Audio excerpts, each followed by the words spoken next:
Gouverneur Theo Bovens heeft de afgelopen weken een 50-tal inwoners van onze provincie erg blij gemaakt. Want ze zijn uitgekozen om aanstaande zaterdag namens de provincie aanwezig te zijn bij het Koningsrijk Concert in Scheveningen.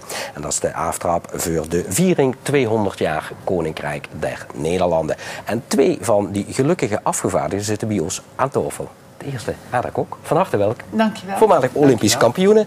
En ja, nu zullen de kijkers denken weer van, zou dat dan van die 2 zinnen? Helaas. Nee. Het is zover jij de gouverneur. Zover jij de gouverneur. Inderdaad. Wim Kremers is de andere. Dat zijn de 2 mensen die zaterdag naar Scheveningen gaan reizen. Eerst even naar jou, Ada. Je zei, ik was best wel verrast dat ik die uitnodiging kreeg. Ja, ik vond het enig. Nou, in het begin dacht ik van, oh jeetje, waarom ik? Maar ja, ik ben eigenlijk ook wel een beetje een Limburgse geworden in de loop der jaren. Tuurlijk, want alle burgemeesters hebben 2 inwoners van hun gemeente mogen voordragen. En de gouverneur heeft er toen 50 uitgekozen. En jij bent namens heel erg verrast. Ja. En ik vind het heel erg leuk. Ja. En je hoeft niet ver te gaan, maar ben je koningsgezind? Alleen ja of nee? Ja, ik ben ja, jij bent koningsgezind. Ja. Want dan gaan we even naar de heren aan de overkant. Ik bedoel, en dat verbaasde me. Toen stikte het niet onder steun of banken. Toen ben je republikein. Ik ben republikein, dat mag. En dan verbaast het me dat Wim Kremers die uitnodiging kreeg. Ja, nou ja, dat verbaast me ook. Maar ik vind het van de andere kant ook weer leuk dat ze zelfs als republikeinen in Nederland zo tolerant zijn, dat ze gewoon naar het feest mogen gaan.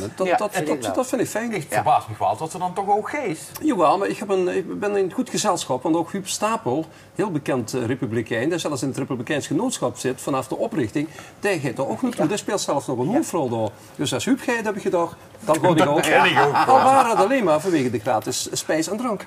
Maar toen kreeg niet die uiteindelijk zelf betaald. Dat bedoel ik, ja, precies. Want dat gaat weer de provincie, ja. Maar dat heb je niet van andere republikeinen gekregen, zo'n telefoontje van Madoester Wim. Nee, zo zijn republikeinen niet, hoor. Republikeinen zijn toch niet bij de PVV georganiseerd, of wel? Nee, helemaal niet. Nee, die zijn allemaal vrienden en doen en laten. Maar het is ook niet zo dat we de monarchie omver willen werpen. Het is alleen dat we regelmatig mensen willen laten nadenken. Is die monarchie nog wel zo vanzelfsprekend? Erfopvolging is vaak een slechte zaak. Dus in het zakenleven, 8 van de 10 dochters, zonen die de zaak van de pap overnemen, die gaan failliet. Omdat ze toch niet de capaciteit hebben van de pap of van de moeder. Nou, dat is natuurlijk niet anders bij een koningshuis. Dat willen we ervan nadenken, maar we willen er zeker niet tegen ageren. Nee.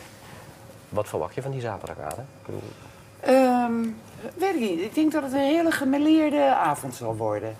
Een beetje statig bij binnenkomst. Want ik las vanmorgen in de krant dat 19 leden van het Koninklijk Huis zijn aanwezig. Nou, dus. Dat is heel veel. Ja, alle kasten worden opengetrokken. En ook een hele gemêleerdheid aan artiesten en optredens. Dus ik denk ook een beetje, ja, om in het rand te blijven, een mengeling van onze lieve heren Sinterklaas. Ja. Gewoon een beetje rustig en een beetje decadent. Maar toch vrolijkheid dat wij ons koninkrijk al 200 jaar in handen hebben. Ja, toch? Wij hebben het alweer over wij, maar ja, zij en wij. Ja, toch? Laten we maar over wij. Precies, ja. Maar jullie gaan nu zaterdag met, want toen dacht ik, dat wordt bijna zo'n schoolreisje, denk ik. Als jullie met die bus naar Scheveningen gaan. Royal Class. Wij gaan met de Royal Class. Ja, dat is inderdaad waar. Met de bus, maar er zullen genoeg mensen in die bus zitten. Dat zal de eerste keer zijn dat die waarschijnlijk iemand van Koninklijk Huis gaan zien. En toen was ik even bij jou aan het googelen. Ik denk van, volgens mij, Ada zal ooit een keer. En volgens mij, je hebt echt, je kunt 3 generaties teruggaan. Je hebt met iedereen wel persoonlijk contact gehad. Ik heb vanaf Juliana. Kijk, Wilhelmina natuurlijk niet. Toen was ik nog een beetje jong en toen zat ik nog bij mijn vader. Maar Juliana, prinses Beatrix toen, prins Klaus.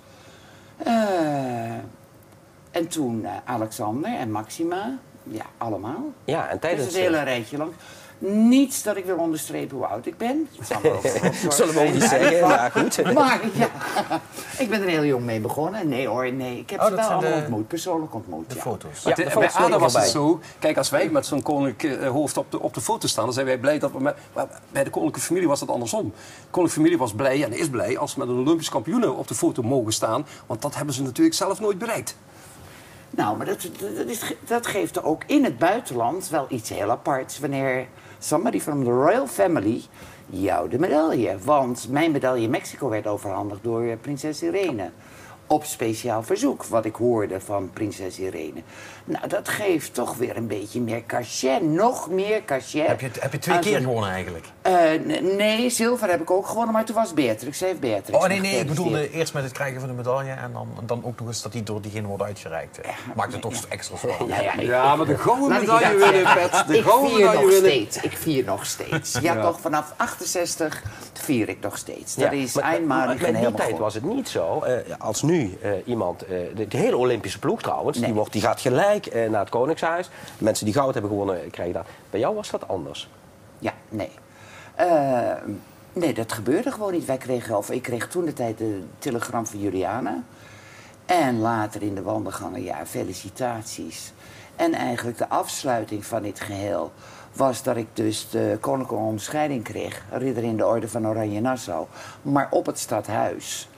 En uitgereikt en opgespeld door de burgemeester. Ja, want laten we eens kijken. Ik weet niet of je de foto herkent. Ken je hem?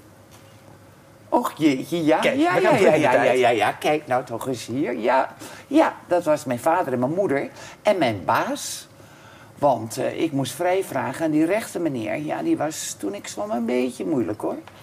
In zijn totaliteit. Ja, kijk nou eens even. Toen was ik de jongste, 21, net 21. Die ooit een koninklijke onderscheiding kreeg. Ja, toen was ik echt de jongste. Ja. Nou, dat vond iedereen van, wat moet dat mensen nou met een koninklijke onderscheiding? En die gaat aanstaande zaterdag ook keurig... de draagspeld, hè? De draagspeld, of niet? We hebben strenge insignes, hè? We hebben strenge insignes. Ja, en die moeten we ook dragen. Patrick begint hier te stotteren bijna van... Nee, maar dat vraag ik me dan wel af. Zijn het dan... Van die 50 mensen zijn het al dan ook 49 die al een lintje gehad hebben, zal ik maar zeggen? Ik denk dat de meeste wel. Ja, ja, dat denk ik ook, ja. Dus het moeten mensen zijn het is niet dat de gewone man eens een kans krijgt. Jawel, toch? Jawel, maar ik geloof... maar wat ik gehoord heb, dus deze 50 uitgekozen mensen... die hebben zich op een of andere manier gewoon onderscheiden... Of in Limburg. Hè? Ja. Die zijn eruit gesprongen. Die hebben iets betekend in de cultuur, de wetenschap, de hele achtergrond.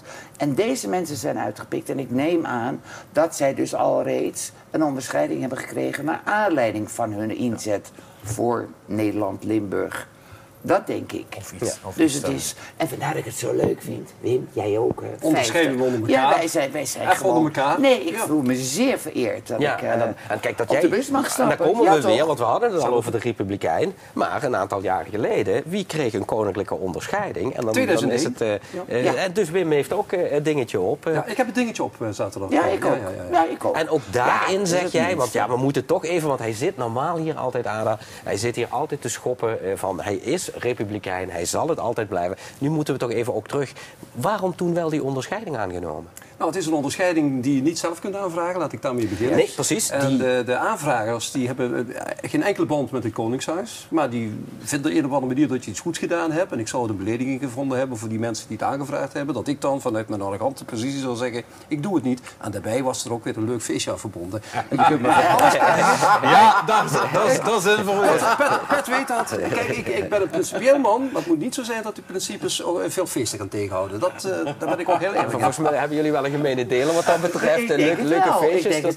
Misschien houden we de bus wel op. Ja, precies. Gaat de bus eigenlijk dezelfde avond nog terug? Ja.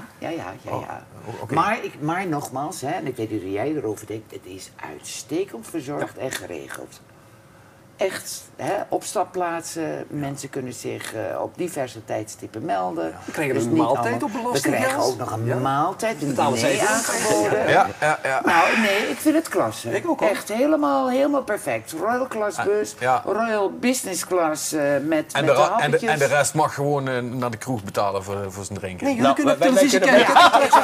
Wij kunnen op televisie kijken. Wij hoeven ook niet wat zij allemaal moeten. Ze moeten nog door de scan. De bus wordt nog gescand. Ik bedoel, wat dat betreft... Maar mogen op bepaalde momenten niet meer plassen? Dat stond er ook bij. Nee. Je mag er niet meer plassen. Tot wij gearriveerd zijn. Ja. We worden gescand op het ministerie van Binnenlandse Zaken en we mogen niet plassen, stond erbij, in het ministerie. Dus we komen was ik dat ook niet van plan, naar binnen allemaal, iedereen naar het toilet al. En ik denk Patrick, dat wij volgende week ergens, als Wim weer boven water is, hier aan tafel nog wel de verhalen hebben. Wat er allemaal zaterdag op Oh, dat willen we best doen. Als we hè? maar foto's maken. Tenminste, niet tot in detail, hè, heren. Nee, maar goed. Gewoon een oppervlakkig... Grote lijnen krijgen wij, Grote lijnen. Ja, grote lijnen krijgen wij juist. volgende week te horen. En dan weten wij ook, waren we er ook Helemaal een heel goed. klein beetje bij.